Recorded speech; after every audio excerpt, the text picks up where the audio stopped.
How do you define a successful life? If your answer can be summarized as earthly excellence and sacred significance, you're at the right place. Join host Stephanie Smith as she shares 3 keys unlocking a life of lasting purpose. Learn yourself, love God, and live connected. You'll become smarter about yourself, skilled in human dynamics, savvy about the Christian faith, and strengthened to pass this wisdom on to upcoming generations. And now, let's get started. Welcome back to Life's Key 3. I am so delighted that you are with me today. Just in case you are wondering, what again are the Life's Key 3? And what's this whole Key 3 thing? Well, I believe that a life of earthly excellence and sacred significance can be summarized in 3 endeavors. Number 1, you got to learn yourself. There is an inverse relationship between self-awareness and self-absorption. What that means is the more self-aware that you truly are, the less self-absorbed that you will be. Self-awareness is not the same thing as self-knowledge. And I know that might seem like, well, some people have a knowledge of themselves, but they don't have an awareness of themselves. See, an awareness of yourself also is what tunes you in as to how other people experience you. If we don't understand ourselves and know ourselves, we are going to go through life oblivious to how other people are experiencing us, and that will incapacitate our personal relationships. It will also keep us from seeing just how much we need to grow in our spiritual life. So the first key is you got to learn yourself. The second one is to love God. Now, sometimes we tend to learn yourself and love God. We switch those verbs and we love ourselves and we learn about God. And that's not what we want to do. While we do want to learn about God, and that's one of the reasons for this podcast, just learning about God is not the goal. It is to love God. But it's kind of hard to love somebody that you don't know. And so we want to be able to do that. But the whole goal of that is to love God. And third is to live connected. We are designed as social creatures who must have connection with other people, not just for our own happiness and joy, but also for our own growth and maturity. That's just the way we're designed. And there's no more escaping that than there's trying to escape from the law of gravity. So those are the 3 keys. And even though I don't always explicitly connect some of the things that we learn and study about in the podcast to each one of those keys individually, everything that I teach is wrapped up in those 3 keys. Last week, we wrapped up our study of the book of 1 Samuel. And today we're going to dive into a very short book, and that is the book of Ruth. Ruth comes right after the book of Judges and right before the book of 1 Samuel. And even though it's a short book, it is also packed with some powerful stories. We're going to take reading through this book just a little bit slower, because if we covered this at the same pace that we covered 1 Samuel, we'd be done with this in one podcast. So we're not going to take 8 weeks to do this, but we are going to take more than one. So today I want to just open up with the book of Ruth and looking at the first chapter. So when we open this story, what we see is there was a man named Elimelech, and he was married to his wife Naomi. And they had 2 sons, and there was a famine in the land of Israel. They were Jews, and they lived in the nation of Israel. And so he decides he's going to take his wife and 2 sons, and they're going to go live where there's not a famine. They're going to go live in Moab. When we are reading the Bible, one of the things we want to do is to pay attention to what is not there. What is not there is any indication that Elimelech prayed about this. Now, maybe he did, and we're just not told that, but maybe he didn't. We just don't know whether he had taken his family off to Moab because God had divinely told him to do that, or he just figured out that he thought that was going to be a good plan and packed them up and off they went. We also don't know exactly what the ages of the kids were when they moved off to Moab. We don't know whether they were 10 or whether they were 20. We don't know how old Ahimelech and Naomi were. What we do know is that they lived there for about 10 years. That's a long time to be away from home. Now, in our current society in the United States, with our longer lifespans, 10 years might not seem like all that long. But keep in mind that people didn't have the kinds of lifespans then that we tend to do now. So in modern times, we might think, well, that's more like maybe 20 or 25 years. So they're living in Moab, and it kind of seems like they decided they were going to settle in there because both of the sons end up getting married and they marry Moabite women while they're there. That kind of clues in that it seems like the family had pretty much settled in, like that's where they were going to stay. While they are there, Naomi's husband dies. We don't know how long they lived there before this happened. We don't know what he died of. We just know he dies. She's left with her two sons. They end up getting married, and then they both die. Again, we don't know their age. We don't know what caused their deaths. Did they die at the same time? Were they both in some tragic accident? Did they get a virus? Was it 5 years separation between their deaths? We don't know. There's a lot of unknowns in this story. What we do know is that Naomi, after 10 years away from home, everything that she knew, all of her friends, all of her family, except for her immediate family, who now have up and died. She has no husband. She has no sons. She has two daughter in laws. Now, to be a woman without a husband or sons in that time period left you at the bottom of the heap of the economic pile. She was in an incredibly vulnerable position economically. This wasn't, well, I'll just start a side gig. This wasn't, oh, well, I'll just start a business. This was, I am in the most vulnerable position that a woman can be in this culture. And Naomi decides, I'm going home. This was no small decision for her to make. She's going to go home to what?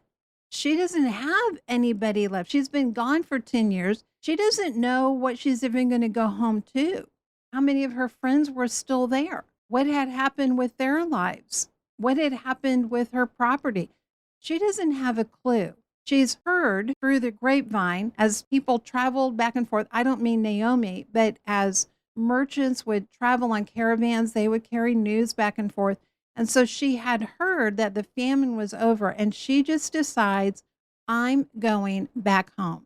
So she packs up whatever she's got and she sets out to go back home. And her two daughter-in-laws, Ruth and Orpah, both say that they're going to go back with her. I want you to get that for a minute. This woman, Naomi, has suffered with immense grief. She is in a place of extreme vulnerability. She doesn't have anything to offer them. And yet, there was something in Naomi that was captivating enough that not just one, but both of her daughter-in-laws say, we're going to go back with you. They start that journey. And then when they get to the point where they're going to actually like cross the border, Ruth says, I'm going to stay with you. And Orpah says, all right, I'm going to go back home. Isn't that true for us that sometimes we are in a place where we are scared and we make a decision that this is what we're going to do, and we work ourselves up and we pack up our stuff, so to speak, and we get to the border and then we kind of freeze and we want to go back to what's familiar to us. And so we turn around and we go back to what's familiar. I can't say I really fault Orpah for this because I know how many times in my life that I have meant very well, I'm going to make it across that. And then I turn around and go, I think I'm just going to go back to what's familiar here. But Ruth determines, I'm going to go on. I'm going to move into something that I don't know anything about other than what I've been told. I have no firsthand knowledge. I have no firsthand experience of the nation I'm going to go to, the people that I'm going to live with nearby. I don't know what is in store for me at all. So why does she go? It's easy for us to kind of spiritualize this as if somehow she has some divine revelation. I don't see any of that in scripture. She goes because something about Naomi had so captivated her heart. That's why she goes. Naomi is not doing anything to try to get her daughter-in-laws to come with her. As a matter of fact, she's doing everything to say, go home. I got nothing for you, gals. If you come with me, I can't promise you anything. This is a woman who, even in her grief, demonstrates she is a selfless person. She's not there guilt tripping them into trying to come along. She's not there trying to say, well, I'm going to make you promises. If you come back with me, God's going to give you favor. She's doing everything but that. She's like, look, girls, I got nothing for you. I don't have a future. I'm not going to guarantee you some kind of husband. This is not the way we do things in our nation. You need to go back home and get on with your lives. So, why is it that Ruth says, no, no, no, I hear you, but I'm going to still come with you? Because for however many years that she had known Naomi, she had seen something in Naomi that captivated her. And it's easy to think, well, it was just Naomi's belief in God. Look, if Naomi had just been nothing but a curmudgeony, grouchy, gripey, complaining, old, bitter woman, I don't think Ruth was going to say, sure, I'm going to come along with you. People don't want to come to God because we have a right set of beliefs. People want to come to God because we are engaging, interesting, kind, loving people who can capture their hearts, who have something to offer them to show them, even in the midst of incredible grief, even when we are in a place that isn't where we want to be, we can still demonstrate by our character that there is something different about how we approach life and about how we live. So when Naomi finally sees, Ruth is determined. Ruth's not just going to come for a couple of weeks or a couple of months vacation with her and then head back to Moab. Ruth is determined. I mean, this girl has grit. She is determined. She has pulled her big girl boots on and she said, look, I'm coming with you, like it or not. And she's not being hateful. She's being determined. You know, sometimes we just got to pull our big girl boots on and we just have to get out our grit and we just have to determine that we are going where our heart leads us, even when people are trying to discourage us and say, no, no, no, just go back to what you're used to. Just go back to what's comfortable, go back to what's familiar. Sometimes we're going to walk into the unknown to really walk into our calling and our purpose. We just got to get some old fashioned grit and we got to just decide we're going forward no matter what. So eventually the two of them come and they wind up in Bethlehem. And the Bible tells us the whole town is stirred because of them. I mean, they create an uproar. They are like the news headlines of the day. After 10 years, people had probably given up. They didn't necessarily know what had happened to Naomi and her family, but they had probably decided, okay, look, they either all died or they're never coming back. We're never going to see them again. People didn't pack up then and go live in different places of the world for a decade and then show back up. They didn't travel and have those kinds of experiences the way that we do now. And people were so shocked that they're like, oh, is this Naomi? Naomi, is this you? And I love Naomi's response to her friend. Okay, you got to listen to this. When they come to her, they're like, Naomi, is this you? See, Naomi means pleasant. The meaning of her name meant pleasant. And Naomi says this, don't call me Naomi. Call me Mara. Mara doesn't mean pleasant. Mara means bitter. Can you imagine walking into church or women's group or Bible study the next time that you're there and somebody comes up and they said, oh, hi, Stephanie, how are you doing? And I'm like, look, don't call me Stephanie. Just call me angry. Or somebody says, oh, hey, Kathleen, how are you? And Kathleen says, don't call me Kathleen. Call me depressed. Or hello, Bonnie Sue, how are you today? It's great to see you. And Bonnie Sue comes back and says, do not call me Bonnie Sue. I am not going to be Bonnie Sue today. I am bitter. Just call me Bitter Sue today. We would probably all just kind of put up our hands and say, okay, and back away. Where's the prayer card? Okay. Anybody got a recommendation for a counselor? But the reason that I love Naomi's response is because she's just honest. She's authentic. She is saying, this is my position in life. I am bitter. God has dealt bitterly with me. And you know what? You look at her life and who can argue with it? She's lost her husband and her two sons. She spent a decade living in a foreign country. She didn't amass this great wealth that she comes back with. And we know that because of what happens throughout the book of Ruth. She comes back with nothing. And she doesn't try to pretend that her situation is different than what it is. She just calls it like it is. And there is something so refreshing in that honesty. I mean, I wonder how much different would our church services actually be if everybody walked into church and we didn't just say, oh, yes, I'm great, I'm fine, I'm wonderful. If we really could walk in and we could say, you know what, I'm just ticked today. I'm angry, I'm upset, I'm scared, I'm fearful, I'm depressed, I'm discouraged, I'm annoyed. There is something about authenticity that leads to healing. You are never going to have any kind of healing or growth in your life if you can't just be honest about where you are and how things really are in your life. So, how is it that Naomi comes back and says, don't call me Naomi, call me Merit, which means bitter? Why is it that Ruth goes back with her if she's this old, bitter woman? Well, I don't think she's a bitter person. I think she is expressing the bitterness of the experiences that she's had. She's very real, she's very raw, and that authenticity captivated Ruth. This wasn't going to be somebody who was fake. She wasn't going to be somebody who hid from reality. And I think there was something very captivating about that for Ruth because Ruth knew she could count on her because she dealt with what was real. She wasn't trying to make light of her own situation. She wasn't going to make light of Ruth's situation. She wasn't going to try to hide and pretend like she had it all together. And she wasn't going to put that pressure on Ruth to have Ruth pretend like everything was great and that she had it all together. These were women who modeled what it is to step out, to move into the unknown, to go back to home for Naomi, and to go into a new place for Ruth, who didn't try to hide from or cover up the reality of their situation and what they had been through, and yet still in the midst of that, had a grit and a determination to not just sit helpless. Naomi doesn't sit back in Moab going to Ruth and Orpah and say, okay, well, you guys are going to have to take care of me.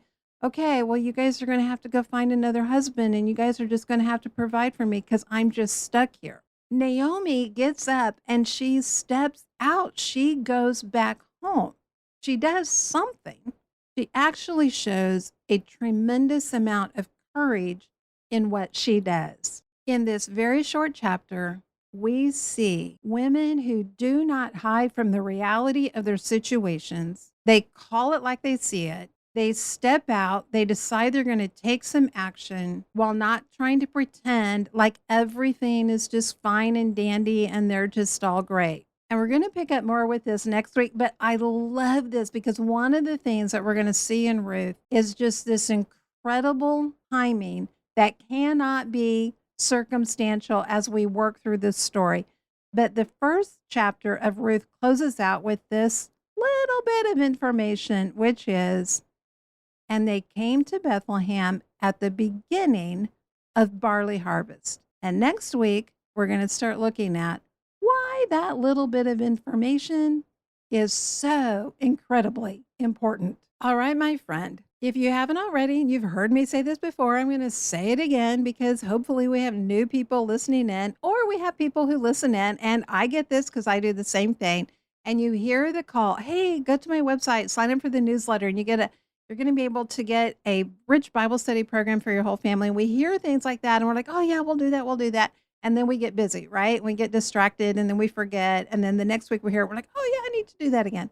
Listen, if you take less than 1 minute, you can hop on over to stephaniepresents.com.